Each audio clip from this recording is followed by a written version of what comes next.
شادی کی تقریب چل رہی تھی کہ نکاح خوان نے دولہے سے اس کے والد کا نام پوچھا اور وہ اس سوال سے گھبرا گیا اور نکاح خوان سے کہا کہ ہم دو ماں بیٹا ہی رہتے ہیں۔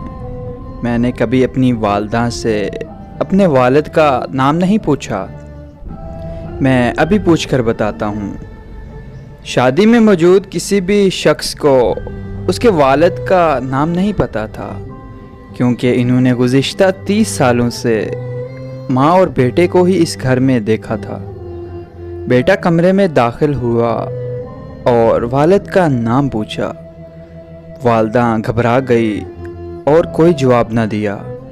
اس نے کئی بار نام پوچھا مگر والدہ خاموش رہی۔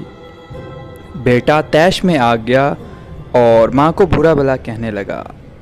گھر میں موجود تمام خواتین بھی ماں اور بیٹے کی باتیں سن رہی تھی اور حیران بھی ہو رہی تھیں کہ ہم نے بھی آج تک کبھی نہیں پوچھا کہ آپ کے میاں کا نام کیا تھا اور وہ کیا کرتے تھے، جبکہ ماں اور بیٹے کی زندگی اسی محلے میں گزری ہے۔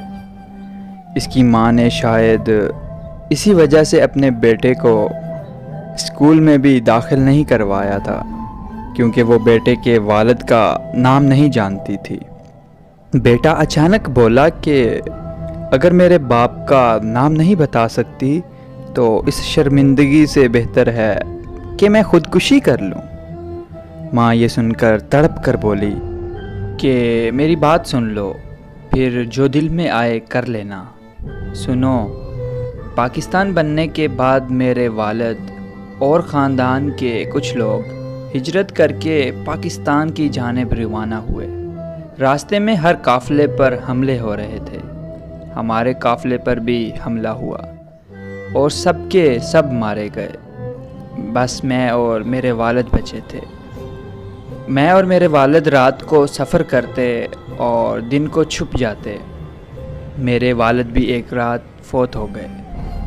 میں خوفزدہ حالت میں رات کو سفر کرتی اور رات سفر کرتے وقت کسی جگہ ایک بچے کے رونے کی آواز آئی۔ میں نے دیکھا تو لاشوں کے درمیان ایک شیر خواہ بچہ رو رہا تھا۔ میں نے اسے اٹھایا اور سینے سے لگا کر سفر شروع کر دیا۔ آخرکار میں پاکستان پہنچ آئی۔ مہاجر کیمپوں میں کوئی بھی میرے خاندان کا فرد نظر نہیں آیا اور یوں میری دنیا میں صرف میرے اور اس بچے تک محدود رہ گئی۔ اس وقت میری عمر بھی کم تھی، میری شادی بھی نہیں ہوئی تھی۔